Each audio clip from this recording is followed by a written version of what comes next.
Okay. How many claps? How many claps? Well, it's It's a personal question. Well, as Liverpool fans, we're getting used to clapping. And with me today to discuss everything about football, and Liverpool will be a hot topic, is Daniel Geey, our favourite football lawyer in the country, and maybe the one, No, the only one. And thank God. Just released your book, done deal. Exciting stuff. With great help from you boys and girls, which has been unbelievable. It's been a bit of a roller coaster. We did the event last week. Yep. That was great fun. Lots of fantastic attendees. In a great place in the Amazon charts. It was also, I mean, there's no, I'd like to say there's no luck to it all, and I don't think there is, because all of your teams from like 2 or 3 months ago now, but before we knew launch date, we've put in place such a good digital strategy for how we're going to go about it, what we're going to do, where things are going to get placed, the influencers are going to get used, the amount of eyeballs and interactions and everything we're going to get on it, and look where it's taken us so far, and I think it's just the beginning.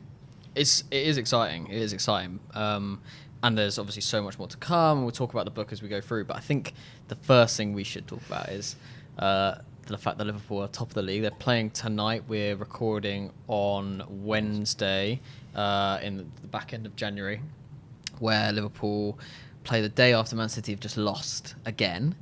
And just that hope. Every time you think, oh, we're going to blow it when we lost to Man City, you're like, oh, here we go again. Then we find more form again, and then they lose again. It's like, this is feeling a bit like our year. Yeah, we're in a WhatsApp group with all of my family who are basically just Liverpool mad, and I make no secret of the fact I'm a Liverpool fan. And genuinely, it's going to be a roller coaster to the end. The truth is, I think we've got the best keeper and the best centre back in the league by some distance. Yep. And that two helps. things we didn't have. And we haven't had since. Carragher was great. He was great. But Hippier is the player where we've probably not had a centre back since Hippier, who's been as good as him. Yeah, some would say Agger as well, but true, injury prone and the rest of it. But I completely agree. And, you know, the biggest compliment I can give Liverpool this season actually is I feel like I'm sometimes watching, apart from the Palace game, watching Arsenal play back in the day. Yep. Like, we look so defensively solid that if we score a goal, it really feels like it's going to take a lot to concede. And we're so set up perfectly for the break as well with the boys we've got up top. And we've got a little bit more, well, I'd say a little bit more, far be it from me to say, sort of tactical flexibility. Firmino's playing deeper, Salah's playing up top, Shaqiri's come in and done really well. It's a model that not a lot of other clubs have got. There's still a lot of people are still playing the three behind the one striker, which was kind of made popular, I don't know, sort of 2014 to 2016, where everyone was playing one up front. Obviously, France won a World Cup with one up front, who didn't score a lot of goals and didn't even get a shot on target. And Liverpool are going, we don't really need a striker who does a traditional striker's job. We just need goal scorers across the front three. And the great thing is also, which is slightly different, I guess, is that I think for the first time in so long, a few extra other things, we've got two, I think, genuinely world-class fullbacks. When's the last time you could probably say that? Which is great to hear. And we've got real strength and depth. And world-class fullbacks defensively. Yeah. Because we've had a decent spell of, well, I say decent spell. We for a few years we haven't, but over the years we have had good attacking fullbacks. And if we look across the world, there are a lot of great attacking fullbacks, but it's different to having a good attacking and defensive fullback, which Robertson in particular is. I mean, you know, it's the easy one to pick out, but that moment where Robertson literally sprinted about 75 metres to close down. It's Liverpool's meme of the year. It was, but you know what it was? If anything, there's two things that sum up Robertson in my mind. One is that, without obviously being, you know, probably one of our players of the season this year. The second is, you know, all the good, underappreciated stuff he does in the Liverpool community. You know, champions food banks, goes and volunteers his time, goes to do stuff. I mean, it's just, he feels like he's always been a Liverpool player, even though it's only his second season. Yeah, and I think the whole thing is summed up by the belief the fans have now in a manager in Klopp who has created that belief, and a team which is actually, like you touched on a minute ago, very enjoyable to watch. and spending money to go to Anfield or money on your Sky subscription as a Liverpool fan actually feels worth it again, rather than sitting on a Saturday or Sunday and going, oh, well, this isn't going to be very fun. Even if we win, it's not going to be very entertaining. I agree. And I think, pivotal to that, as much as Klopp is, I still think Firmino is literally our number one underrated player still. He fits the system so beautifully for us that it's great that I still think to some fans he's underappreciated by them, but I think to every Liverpool fan, he does everything perfectly all the time, and there's a real art to that, I think. Yeah. So let's switch back to your day job. Really? As much as we could talk about this all day. Podcast. Especially as we're leading up to kickoff, no more than sort of 45 minutes away. But you've had a very busy year sorting this book out. And also doing the day job, which is managing these deals from infancy right the way through to completion, be it club level, dispute level, which we've discussed a lot about, and also the transfers. How have you managed your time? I think this is probably a better question for your wife than yourself, but I'd be interested to see how you've prioritized those three things. It's impossible is the true answer. I keep asking lots of people about it, about successful people, how do you manage time? And the truth is there's no easy answer. A lot of people have said similar things in different ways, which is imperfectly imbalanced, which is sometimes you're going to know that you're a product of your own success and you've got too much on. And can you still have that motivation at 11 o'clock, 12 o'clock at night to know that if you do this one extra thing, it will make a big difference? Or are you just going to slack off a little bit? And I'm not saying I'm perfect. There's been loads of times where I haven't, but still, it's still been that's that motivation. The truth also is, the speech we gave at the launch party, which you heard and Holly helped me write, was, realistically, to write this book took me almost 3 years of finding 10 hours a week in the evenings, which actually brings with it its own sacrifices, really. It means late nights sometimes, but at the same time, being able to go into work the next day, not feel sorry for yourself, get on and crack on, which as a entrepreneur yourself, founder of a business, you must know all too well too. Yeah, you've got to put the hours in if you want to look back on it and see it as success, and also feel like you deserve the success as well. I think that's important. You don't want to look back on something and think that, there's either regrets or there's something inside you thinking, maybe I don't deserve this, or, if you've put the hours in, if you've managed other things around it, then that's incredibly important. But there's something quite inspirational about a very straightforward concept, which is if you work hard, consistently for a long period of time, doing the right things, you end up getting the results that you think should come to you. Yeah. Not that there's some correlation between work and being deserving of it or whatever, but generally I think a lot of people lose faith in the process too early on. Yep. And really it is a long-term process for whatever you want to do, to invest that time in for all those different reasons. You've got to lay the groundwork in anything you do, be it building a business or writing a book, as I can only imagine. It takes those baby steps in order to get to a point where you can really start to unwind everything, and utilize relationships and utilize the skills that you've built up to really build something incredible that you can look back on. And it's also, just briefly, the point that I heard, or the point that I always try and espouse is, ultimately it's the stuff that no one else sees that sets you apart. Because a lot of people will go to Yari or me or whatever. I'm not saying we're a quarter of the journey of where we want to be, but they'll go, "What's your secret? What's your secret for success?" And the secret is, brilliantly, I think, there is no secret. The secret is have a plan, and day by day, process by process, implement it day after day when no one else is looking, and when everyone else is doing something else that they prefer to do instead. In the longer term, it usually works out all right.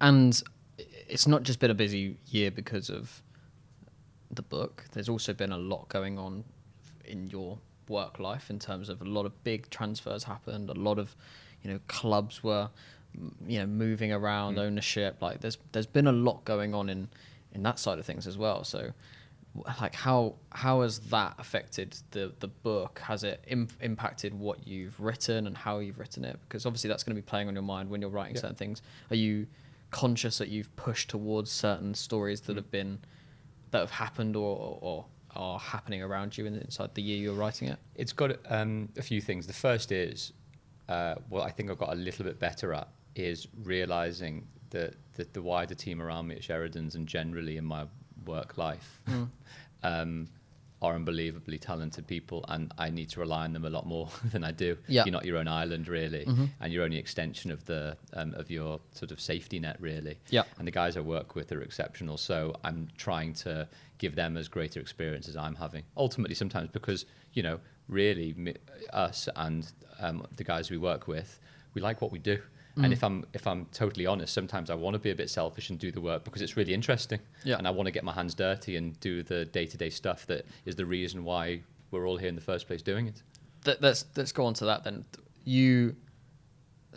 At what point did you want to be a football lawyer? Like when did it get to a point where you're like, oh yeah, that's what I want to do long term? Because it's quite niche. Like obviously you go into law in general, and then, you know, football's the passion that overrides. I'm assuming quite a lot of male lawyers and female lawyers across the UK, and there are very few, as you touched on right at the start of this recording, very few people who specialise just in football. Truth is, right, I can say from where it sounds sexy that I'm a football lawyer, but the actual truth is I am a commercial contracts lawyer, I'm a disputes lawyer, and I'm a regulations lawyer. Yeah, that's actually the truth within this label of football industry related activities, whatever you want to say. So jack of all trades lawyer. Well, maybe master of none as well. But the point being actually is that my skill set has to be quite broad, because I have to, you know, really dig into the areas that you know, football needs its lawyers for, and vice versa. So to go back to the question, when did I want to be a football lawyer? Well, I wanted to do football related stuff since I did in my undergrad degree, my dissertation on the Bosman ruling, basically. Yep. I then decided to do broadcasting rights, a football broadcasting rights masters for a year out, more or less. And then ever since then, even though intentionally or unintentionally, it's been, how do I increase my network in the sports industry as much as I can? How many meetings can I go to? How many networking events can I go to? How many connections can I make? How many times can I go for a coffee before work, after work, lunchtime, during? Making the most of your time. Yeah, and so it really is building your own network, your spider's web of connections and contacts, so that ultimately people rely on you to do the job because they think you're good enough to do it. That was going to be my next question about relationships and how the football world is super connected. Everyone knows everybody. Having worked in it relatively briefly between the age of 18 and 20, you know, I knew a lot of people in that world, and everyone who I knew that other person, and that's how I kind of built my football network.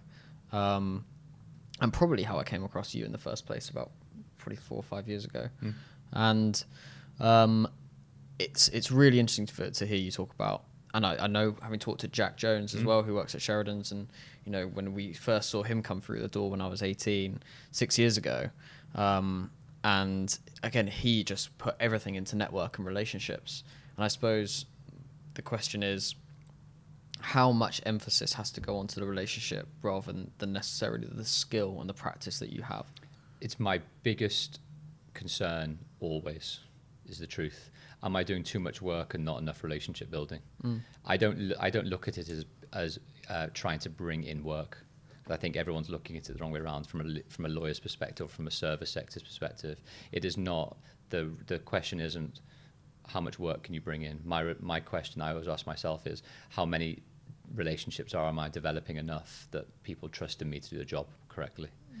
And ultimately, out of that question comes loads of other questions. But ultimately, the biggest thing that I've got, I think, a lot better at over the last few years is listening a ton more than I used to. Yeah, and trust is a major factor to that listening. People tell you things, and you're in a position where you hear a lot of confidential stuff, and people have to give you the access to that confidential stuff. And the only and in a world where leaks are huge and big money in themselves, I suppose you're that middle person with which they have to trust more than anybody else, because you're marrying both sides up of the deal. Yep. And even more so than that, I agree with all of that. It is when someone's telling you something, what you end up having to do is think about how you can tailor what they are telling you to what you can provide to them. Yeah. Because what you're wanting to try and do is solve a need rather than tell them what they need. Ultimately, if you're selling stuff that they don't need, they switch off immediately, and rightly so. What you're actually trying to do is listen intently enough that, one, they trust you when whoever it is says something to you, but ultimately that, one, you've got that capability, but two, you can actually say something that is relevant to them and will help. That's ultimately what it is. Help solutions, find solutions to problems. So looking at the book and some of the things that it tackles, and it does tackle a lot of different subjects over the course of the 300 plus pages. Sorry.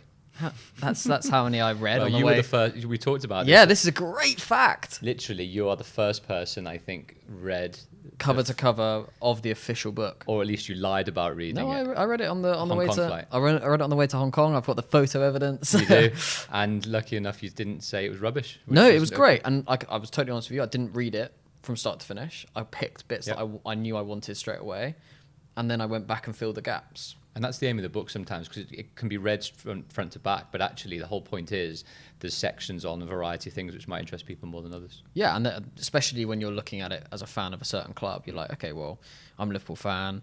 I'm interested in what, could be applied to things like the Van Dijk transfer, or because there was obviously a lot of stuff around that with player tapping up. And then there was the Andy Carroll, Fernando Torres situation and the Suarez situation. Like, there's been a lot of high-profile deals or disputes in Liverpool. Yeah, never mind anywhere else. Yeah, exactly. So I could apply those different sections to it.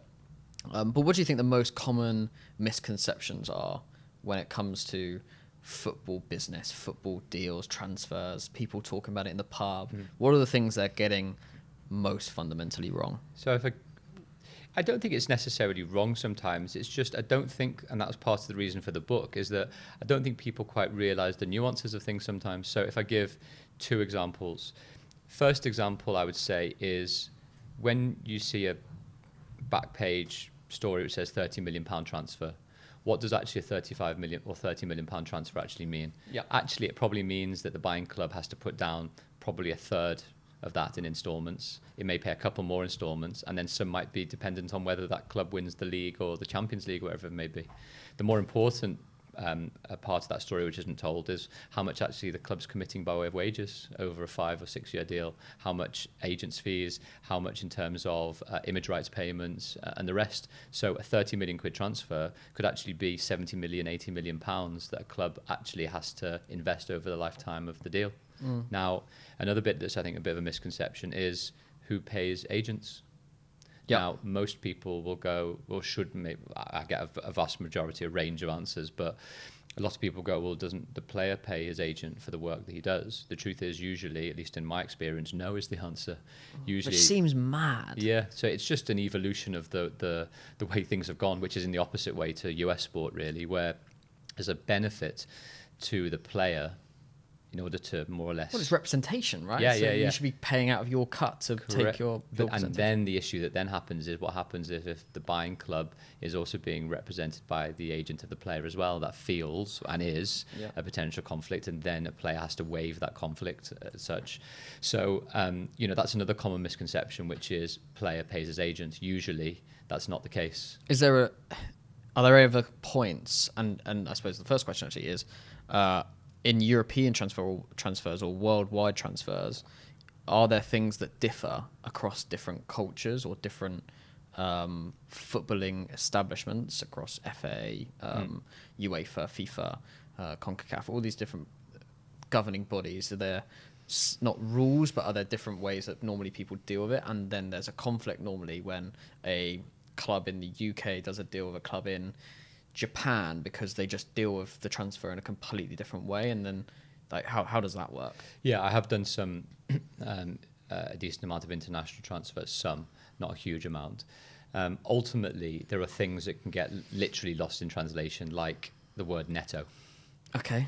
I.e. net. Yeah. But is my salary, i.e. is a player's salary going to be paid net of taxes or gross of taxes? That can be a massive thing.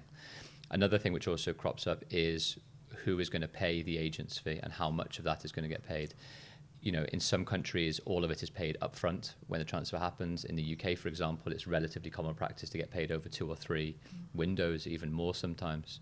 So, and then there's lots of other things like, even, it's boring to say, but tax is a massive issue. If you're a foreign agent coming into the UK, you might not realize that even if the club is paying you rather than the player's got a big tax bill to pay on that club payment, because it's like a company car or medical insurance. It's like a benefit in kind. So there's tons of stuff that's really important to sort of, I guess, get up to speed if you're an agent or a player when you're coming in and out of jurisdictions, because, the finances are so large, so huge, that it really makes a difference. So is that a major point where deals fall down? Well, it's not necessarily deals fall down. It's a staller. Yes, or a big clarification is necessary sometimes. And who does that? Is that the lawyer, like someone like yourself, getting on the phone and going, guys, I think there's been a massive misunderstanding as to where we are on both sides? Usually I'll get involved when the commercial terms have been agreed. That's usually what's happened. Like in business when, okay, this is the heads of terms. Exactly. These are the heads of terms, and then pass it over to lawyers to get done. Yeah. And then I'll look through the detail, and then suddenly if the heads don't match up with what I'm drafting or what I've been provided with, then I'll be like, this is an issue. So one example, I'm writing a blog on at the moment, is actually one of the most important words in an employment contract is the defined term of what's an appearance.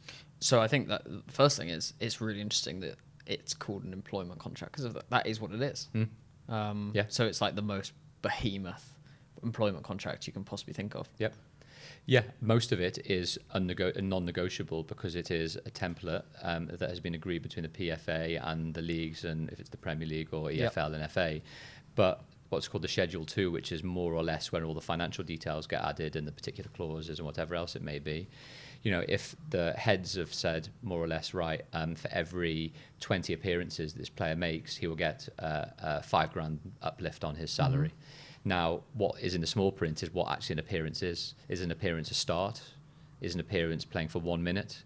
Is an appearance actually just being in the matchday squad?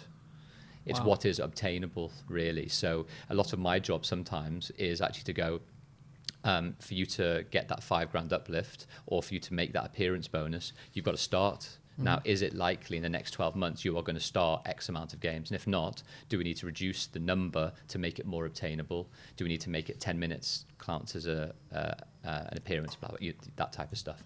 And that can be really important for obvious reasons. And do things like that ever come into managers? Like when the player's done and it's signed, and let's say it's the number is 10 minutes, does that ever come into managers' thoughts when they're looking at their bench going, I probably wait a couple minutes here, save me $5,000. Is the truth? Like, how involved is a manager in these negotiations? Do they know, in other words? Yes. The question is, do they know that those clauses are in that particular contract? I'd imagine yes. The example I can give is Portsmouth, if you remember back in the day for the FA Cup final, or for towards the end of that season, that the managers and or the chief execs must have known and did know that if players hit certain performance criteria, i.e. played a certain amount of games, they were due either an uplift on their contract or an additional number of years on their contract.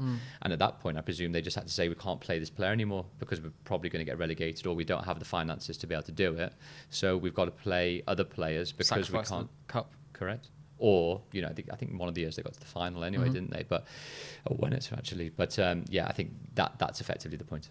So if we were to look across the whole, or all the different stages of a transfer, I mean, let's start with that actually. Well, what are the different stages of transfer? Is it, and I think this comes back, let's try and relate it back to the Van Dijk deal, because that is the one that got so much press and publicity around tapping up, and is a massive deal, obviously, and has been pivotal for Liverpool's season.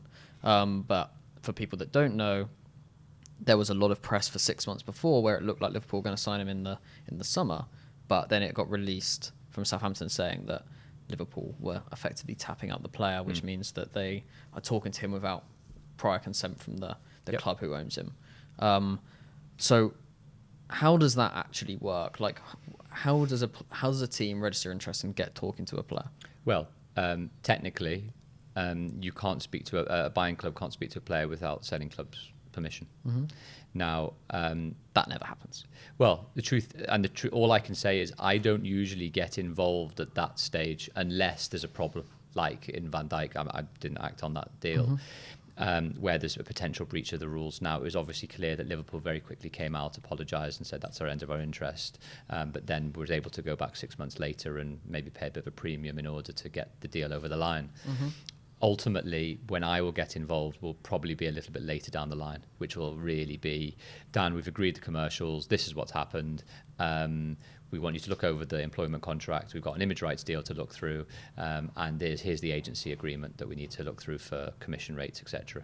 And at that point, that's when I'll get intimately involved, really, probably towards the end, so maybe the last 20-30% of the actual negotiation. Okay, so what would... at what point in those negotiations does the selling club hold the cards? Is it right at the start when they can basically bash off permissions, or is it right at the end when they're like, okay, we know this team wants it so much, then we can the teams at that point like go, actually it's probably worth another £5 million. And also because of that, does it make a difference a player's performance during the contract spell? Because we've been in negotiations with loads of contracts here at Goat where the contract takes 2, 3, 4 weeks to get from lawyers to complete. The players play 4 or 5 matches in that time. There's so many interesting variables, and the window and which window is one. Obviously, closer towards end of January is very difficult, tends to be more difficult to sign big players because the ability of the selling club then to be able to actually find replacements is there. That's the other point. Does that selling club have a ready-made replacement available like there? A chain in a house? Correct. It's like how many conjoined deals do there need to be for everything to work out right? The other point in all of this is sometimes clubs do strategically decide to sell players in the January window because they know that they can sometimes get a premium for that. It may also be, again, a selling club characteristic. Selling club might be relatively safe in the Premier League. They may be on 30, 35 points, more or less safe. If they get a really good offer for a player, for one of their even star players or otherwise, and they know come summer, maybe they can reinvest in quite a lot of their squad, relatively risk-free because they know they're going to be in the Premier League. The caveat to all of that is, obviously, the higher up in the Premier League you go, it's worth over £2 million per place. That doesn't necessarily mean it all goes to the club. There's obviously those bonus incentive schemes for the player himself, but that all of these myriad of incentives and disincentives then work accordingly. So, jumping back to the contract for these players, social media has been a major. It's a major thing that's come around in the last 10 years. It's had a huge impact on football and football fan culture. And with that, you get rumours, you get the leaks that we were alluding to earlier. How much does that affect both from a fan point of view and making clubs make decisions and making transfers happen faster or slower? And then from the other side, from the player's point of view, they hold 10 million followers on Instagram. What does that mean for their image rights, and how much is that affecting things? Tons of things you could even go into there. I think if I maybe mention two, the first is, I think as a fan, we're in an incredibly privileged era, is the truth. For knowledge and information. Exactly. And even more so because, where have you ever been one message away from direct communication with your hero? Now, the question is whether they reply or not is a different matter, or get in near or around to their team to be able to actually be able to communicate with people. But you have direct ability to communicate. Maybe it doesn't go bilaterally, but more or less them to you, in other words, to be able to communicate the messages. Raheem Sterling, for example, with the racism stuff relatively recently. A brilliantly crafted short message that sent everybody in absolute right narrative direction. The flip side of that is obviously the risks of social media and everything that comes from it for players and the rest, simply because everybody's got a camera phone, everybody can see things that when things go horribly wrong, and sometimes they do. Ultimately, what that means for me as a lawyer to players and agents is although sometimes I am usually reactive to these things, something's gone wrong, Dan, help us. Crisis management and rep management, reputation management. What I am more interested in really is that educational piece around, what do players growing up now need to be careful of and aware of? Tweeting stuff, putting particular pictures up, betting regulations. I mean, in legal speak, it sounds ridiculously boring. It's called compliance. Yeah. But actually what we're talking about is sensible decision making from young people that I'm sure I'd make terrible mistakes now if I was a 17-year-old on all of these different social channels, never mind anyone that's actually in the public domain. So it's a horrendous can of worms, full stop. But I always prefer to see the positive side of stuff, which is the empowerment side. I'll just give you one really quick example, which was we worked a while back and still do with Gerard Deulofeu, and when he was at Everton, a boy who had cerebral palsy, still has cerebral palsy, his dad posted a video on social of him dribbling around 3 cones in the park, scoring a goal in the top corner, celebrating off, and having Deulofeu shirt on his back. And we know the guys at the agency really well. They were already onto it already, to be fair, but I messaged him as like, see if you can just get the boy a shirt or something. And they went so much further and beyond that. He took him onto the pitch, scored a goal at half time. Everton were incredible as well. They made his goal of the month on the Everton website and stuff. So what I mean is, if in terms of the power of social, again, to get the message exactly through. It's such a fantastic tool if done in the right way. And because you're so overtly a Liverpool fan, does that ever have a conflict when you're dealing with, or when you look to deal with a Liverpool deal? Yeah, I mean, ultimately, I haven't done too many over the years, is the truth. But the agents that I work with know I'm a Liverpool fan, but ultimately they know that my professional obligations are such that I'll bloody negotiate hard if I have to, or rather push hard when I need to be able to get things over the line, because, you know, the ultimate loyalty has to be to the player. Ultimately, which is even better when the player then signs for Liverpool. Of course, it's better for you, right? Literally a million times better when that player scores and good things happen. Have you ever represented a player who, either as a, with your fan hat on, either them going to a rival team or a team in the league, or to Liverpool, where you've gone, I wish they hadn't signed for this lot? What, because they're good or bad? But either side, yeah. Like from a Liverpool point of view, it's like, I don't want that guy to sign. Or from a, let's say a Man United point of view, you're like, God, they don't sign it. This doesn't complete. The truth is, right, I just get excited now to work with really great players. That's the thing. A lot of the time I won't know them intimately well or hugely well, but I want to try and develop that relationship. So a lot of the time when I'm watching games, or as much as I'm looking at teams, I'm looking at the guys that I work with and going, is he doing well? How can he do better? It's great to see that happening. Message the agent going, that was a fantastic goal, or is he all right?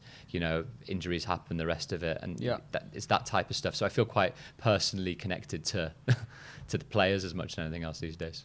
And I mean, you talk about it a lot in the book, but another form of social media, instant messaging, has changed football law and football communication inside the game hugely, because now it's not letters, it's not email, it's WhatsApp, and the speed of transaction, I imagine, has rapidly increased because... And volume as well, I think it's probably fair. You're totally right.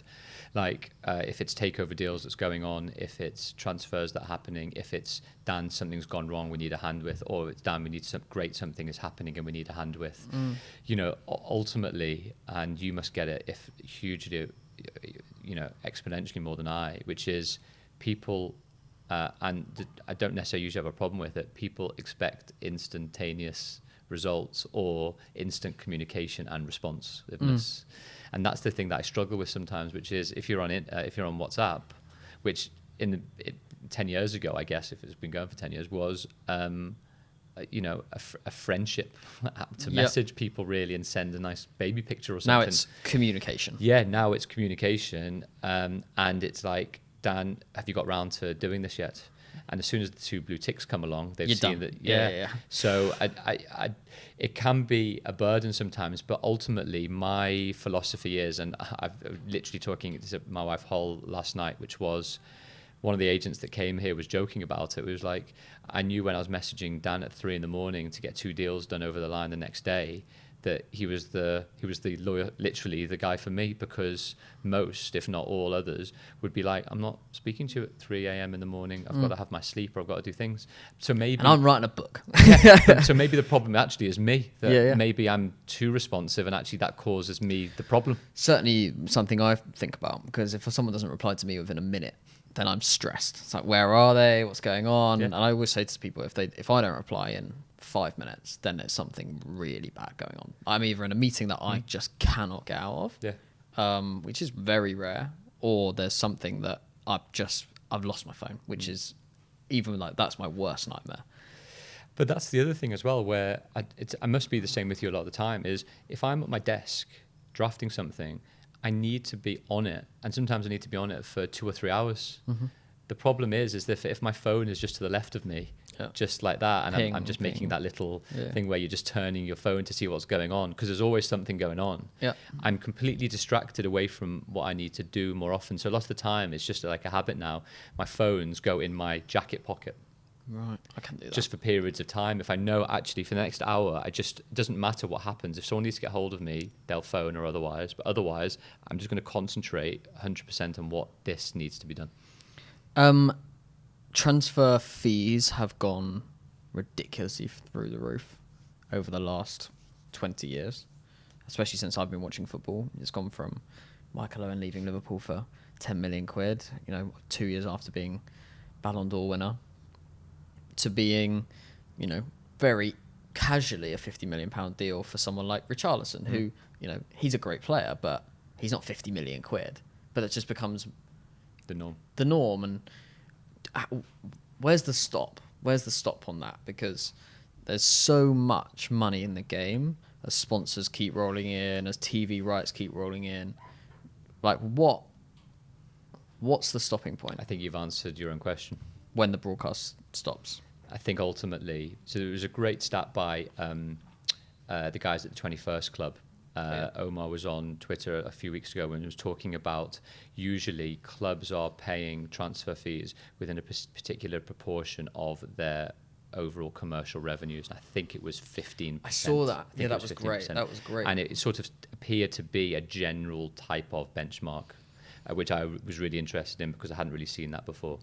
But you answered your own question, which is, so long as fans are willing to pay for subscriptions, and Sky and BT, at least in the UK, can justify those subscriptions because of the must-have offerings that they are still providing, then things continue along. There's a lot of risk factors at the moment, as we can probably talk about. Brexit being a biggie, for the longer term talent drain, if that's the right word, out of the UK, if work permits are required for all and everybody. Okay, let's touch on that though. So let's say the Brexit happens and we get no deal. What impact into football, in the Premier League especially, do you envisage? Can I say I don't know, but what a couple of things when I was chatting to our immigration guys over the last few weeks sort of sprung to mind, which was, I don't know what happens if no deal happens and a European citizen wants to, who is currently employed by a big club, wants to sign a contract extension. I think he will need a work permit for that extension period. If they're already in the Premier League? Correct. Because they will need the ability to be able to work in the UK for longer than they otherwise would have been. So long, because there'll be no transition period, there'll be nothing. There'll be nothing going on. Yeah. So, the point being also that regardless of whatever system is in place, UK talent's going to go a lot more expensive because no work permits will be required. They have the ability to be able to work and live. It's true. Query whether EU citizens will get some type of preferential ability to be able to work in the UK. No deal, that definitely doesn't happen. Everyone just requires a work permit to work. Is there no exceptional circumstances for exceptional talent? Because there is. I'm a Football Manager fan. Yeah. And in exceptional talent, for instance, if they're 21 years old and they've played 10 of the last 13 international fixtures, does that get you in? It does, under the current work permit system for non-EU nationals. So what will effectively happen is, at the query, we don't know what the answer is. I mean, and we're talking football in silo here, never mind the rest of the of course. bloody economy is the truth. That Does that mean that every non-UK national will require a work permit after end of March? I just don't know. And if I don't know, I'm not saying I'm the beacon of all knowledge, far from it, then... Far from it. behave. And, it really, it fills me with real worry. Never mind, I mean, you're going to be busy. Well, yeah. But ultimately, what's the point in being busy if there's no fresh fruit being delivered for 2 months? I'm not saying fruit is the be all and end all, but that's if suddenly everything becomes rather log jammed, we've got bigger problems than whether footballers are going to be able to have extensions to contracts. And jumping back to the rights deals, which are obviously so important to the financials of football, and as they grow, the financials become bigger and bigger. And then we see all of these other channels, all these other platforms flirting with the idea of live sports rights. YouTube are flirting with it. Facebook are flirting with it. Netflix now, Amazon Prime. When do those guys come to the party? Well, some already have. I mean, not to the huge levels. But in the UK, yeah. So when do they? Because this is the real market for the real money. Yep. So who's the first mover to take a BT or a Sky out? There's no easy answer. I've tried to give this some thought. I'm giving a bit of thought in the book. Query what an Amazon model looks like, because I'm still not entirely sure. I mean, sports rights isn't right in my epicenter of what I do day to day, but I'm fascinated by it still. And, I still do a decent amount of work in the space. The model for Sky and BT, or rather for Sky originally, was relatively clear, which was build Sky Sports and for must-have offerings, whatever it, obviously being at football and being Champions League originally and Premier League. Yep. And then like the elite correct, football. and then build your entertainment channels around it, build Sky One, build your movies, build all the bolt-ons you need to be able to do. What did BT do? BT do the exact opposite. They're actually realizing that if broadband is their main model, but they're losing churn to Sky because Sky are bolting on their broadband into their must-have offering of all of their live sport, what do BT need to do? I'm simplifying massively here. Yep. But you get the point. Yeah, you didn't write the business plans. Correct. The point, therefore, being is that Sky need to offer what BT need to offer what Sky are doing in reverse. Keep our broadband customers happy by providing premium live sports products, which they've done to a degree with Premier League and Champions League. Yep. Into the mix now we have Amazon, which have got 2 sets of live rights packages for Premier League for next season. I read a brilliant piece about the commercial incentives for why Amazon have got involved. One is potentially to be able to reduce churn of Amazon Prime customers who are already customers, because they get this added benefit for no extra cost. I think Amazon have got the subscription model. That's why I think they'll be the first to market over Facebook, which has never charged anyone for anything. Yeah. And then Amazon have got, okay, well, we've got Prime Now, we've got Prime Films, we've got all this stuff, and it's just one payment. It's $9.99 a month, and you can have access to whatever you want, but it's that price. And they're going for the width. They're going for as many people as you possibly can, with as many different interests as you possibly can, but you still will pay the same amount of money, which is a smart way of doing it. Correct. Whereas Facebook are going to have to force people to pay when they never have, or they're going to have to go through the ad model, which we know doesn't work. But there's a data play there as well, somewhere in the mix, which is obvious. And the interesting element of that is, more for Amazon, because they can sell the product on their platform. I think that's the point. I think it's twofold, which is how do you get to know your customer a lot better, obviously. Secondly, it's how do we convert Amazon customers to Amazon Prime customers? Because the research from the US seems to suggest that Amazon Prime customers spend 4 times the amount that Amazon customers do. So if it's a retention play, if it's a new customer play, if it's a data play, which obviously all is, how do you reduce churn, get new customers in, get new customers to know about a product that you might not otherwise have known already? It all makes complete sense to me. I think it will also require more and more homes to have smart TVs. Of course. Because I still, I spend most of my life on my phone and my laptop, but live sports TV. It's the only thing I watch on TV, but live sport is TV with the boys. So we need, in order for it to work on a broad level across the UK, more people need a smart TV. So we're probably a few years off where everyone's got a smart TV and it just built in that Amazon. But why do you need a TV? Because people don't... For that community impact you're talking about. Football is still about watching it with someone, and watching it on a laptop or an iPad is very solitary, and it's not the same. It's great if you're in a hotel room waiting for something and it just happens to be on. Yeah. But if it's on TV, I'll still put it on the hotel TV. I won't put it on my laptop. And until that changes, the accessibility to the online platforms, the Netflix, of which, I'm lucky enough to have a smart TV and I can access that, but I don't know what the percentages are in the UK, but they're not going to be 90. No. They're going to be 20, 30% of people have a smart TV. Maybe I'm over-egging it. Maybe it's less than that. So that needs to be, and that consumption model, and that consumption habit needs to be far more ingrained in people, so that when one of these platforms buy the rights, it just becomes, we use Amazon Video anyway. So just press it and then it's on the TV. I think that consumption habit is going to be so important for those rights, if they do flick over to one of these platforms, to be a major part of it. And also measuring viewers. I mean, it's been such a horrendously imperfect science. But this becomes easy. Correct. And that's the fascinating element. Already, I mean, we're seeing personalized ads based on your internet-enabled TV and subscription package. Yeah. So you might not get the same ads that I get when you're watching Super Sunday on Sky already.